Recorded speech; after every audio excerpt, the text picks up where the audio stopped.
Hey guys, Morgan's Maintenance. Today's tool review is going to be for the KAPRO Legit. It's a 8-inch square is the one I have. They have some different sizes. And this was a tool that I had back in my Amazon wishlist video that I scrolled down through there and said I had this on the list just for this specific feature right here. And I'll show you why I wanted that and what I planned on using this tool for, why I had it in my list. And ultimately it's going to kind of work for that and then not. But in that, you guys commented and said I wouldn't buy it if I was you.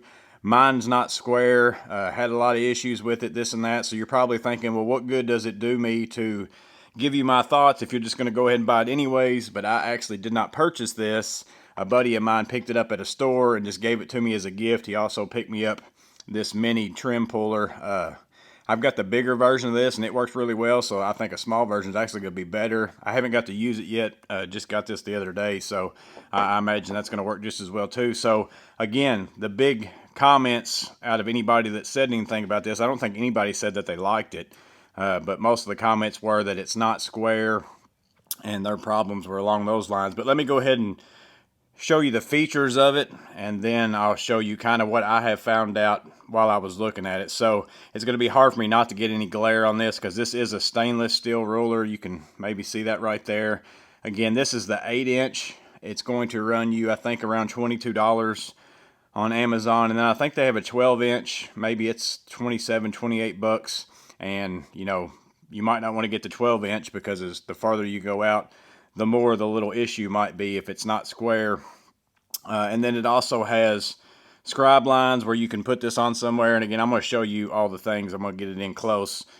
All these holes every 1/4 inch for you to be able to scribe lines. And then it also has degree markings of 10, 15, 22 and a half, 30 degrees, 45, and then 50 up in here. And then you can see that it says it's certified 90 degrees. Well, we're going to check that. I'm going to show you what I have found out with mine. But then again, the main feature of this one, that's why it's called the Legit Square, is because you have, you know, this little thing right here that you can fold out and fold it back in, which allows you to rest it on the board. So let's go ahead and get in close. It's going to be hard for me to show you some of the things at this angle, so I'm going to go ahead and get it in close, and then I'll show you what I found out. So again, I'm going to apologize ahead of time for that glare. There's just no way around it with a metal object like this unless I just don't have any lights, you know, so you're going to every now and then get some shine. But again, the big deal on this one is this ledge for the Legit. So you can see here, this is just like any of your other squares that are like this. You got to hold this down to keep this flat if you want to mark both sides, which is what I want to do with one of these. And I'll show you, you know, the main way that I use one here in just a little bit. So my thought was it's going to be super nice because now I can just flip this out. Now that's got that ledge and that can just slide along there. It keeps this flat on the board. That's super nice. And then again, it's got these scribe lines every 1/4 inch, so you could take your pencil, mark that on here, get that on the mark, and then, you know, run you a scribe line down through somewhere, whatever you want to do for those. So that's nice. So other than the scribe lines, they also have again these angled marks right here. So here's a 45 degree mark. So if I just draw myself a 90 degree line down this board, I can then take that 45 degree mark, line that up on my 90 degree, and then this will be a 45 degree angle right here, which also this sits at a 45 degree angle, so that one's kind of easy to get to anyways. So then that's what allows you. So if I wanted to do a 50 degree angle, would be here, and then you can go to 30 right there, 22 and a half, you know, and so on all the way down. It allows you to get all those different angles. Again, pretty nice features. I think that that's a lot of good things. Just the scribe lines alone is pretty nice on these kind of a squares if that's what you're looking for. So again, that's pretty much all that you've got on this. So now let's go ahead and check out the 90 degree. And again, if I was going to the store to buy this and it's sitting next to, you know, the Milwaukee Speed Squares or, you know, some other square, my rule of thumb is, of course, you could, you know, take a square like this, but are you going to be able to do this in the store? And, you know, draw you a mark here, draw you a mark here, and then flip it over, and then kind of see if those marks stay pretty similar. And, you know, they don't. You can see here that gets, I don't know that I'll ever be able to get you to see it because it's barely out. It's tight still here, but it gets a little bit bigger up there. But again, go to the store, get you all the squares that you can, and then just start sticking it on here. Because what if that square is not square? You know, you could say that. Well, if you check it amongst like 10 other squares that are sitting there, the odds of 10 of them lying to you is not very, you know, the odds of all of them being bad is probably not very good. But if I stick this in here, I've got a little bit of wiggle there. And again, I don't know that it's such a small amount out. I don't think I'll ever be able to get it on camera. So you can see my finger through right there maybe. It's tight here, but you can see my finger in that background right there. And again, I can check it with the 4.5 inch square. Same thing. Maybe you can see my finger back here. Versus if I check the Empire with it, much tighter. You might can barely see my finger, but not really in the background. Same thing if I take this speed square, and I like using speed squares to be honest with you. See how you can't see my finger back in behind that one on the Empire. This one, as I've checked, it's been 90 degrees. You know, or you can get you out even something digital if you've got one, you know, and then check it like that. See what you have. I think I ended up at like 90.03 or something like that. 90.3 if I hold it tight right there. So that's that little amount that this one is off. So is it off horrendous?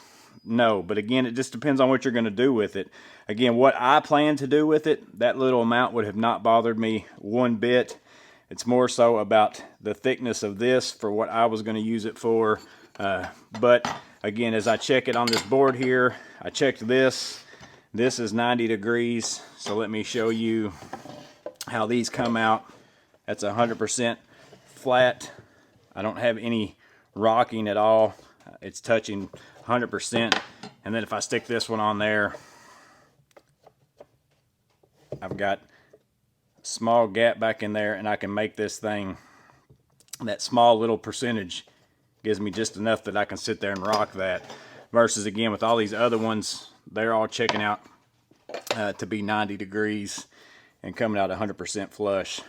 This one should be absolutely perfect for what I paid for this thing, but it shows that that's good as well. So again, it's barely off 0.3 degrees. So again, just depends on what you're going to do with it. What I wanted to do with it was I use this type of square whenever I'm doing framing layout. You know, you can obviously take a square like the trim square here. You have your marks here and here, that's your 1.5 inch marks. So you can do your first line, make a mark, and then bring that over to your diamond, make a mark, and then that should be where your stud goes. And then that gives you both sides. I like to lay out both sides of my stud.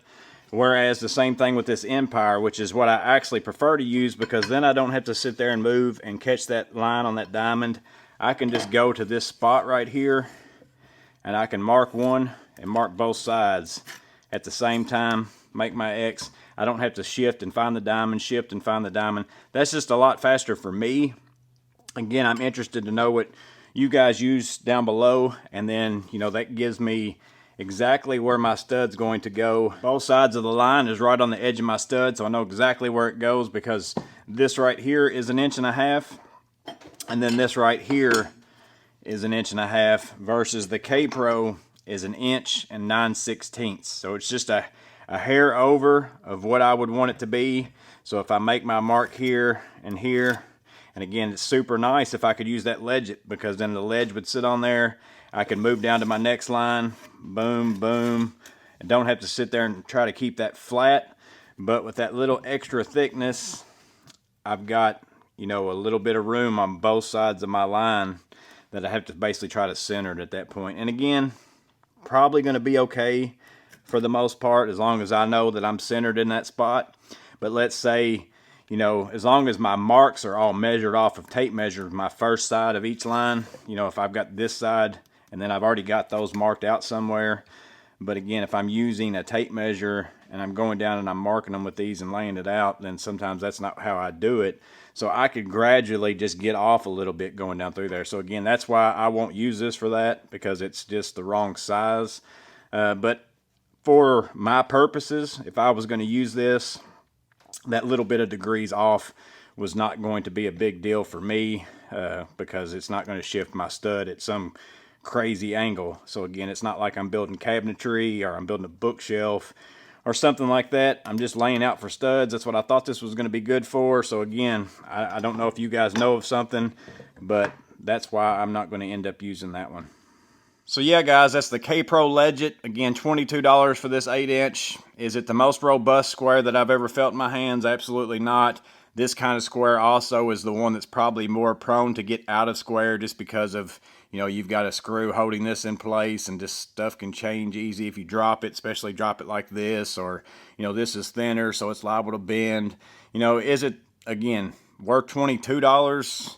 Maybe so, but I'd probably buy something else. It would be nice if I could find a good one that had this little feature here, and I wouldn't even care if it was permanent. I wouldn't care if it flipped in or out. I wish I could find something that, you know, this ledge, it just basically was this kind of a square, but I had a lip to be able to run it along boards like I want to do. But maybe you guys know something out there. Make sure and drop that in the comments below.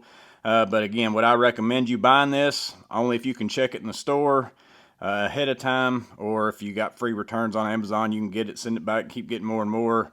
But I'd probably just look elsewhere if it was up to me. But that's my thoughts on it. It only matters what you think about it. But I hope it was useful in some ways. You guys let me know. Comment down below. You guys stay safe. Have a blessed day. And I'll see you on the next video.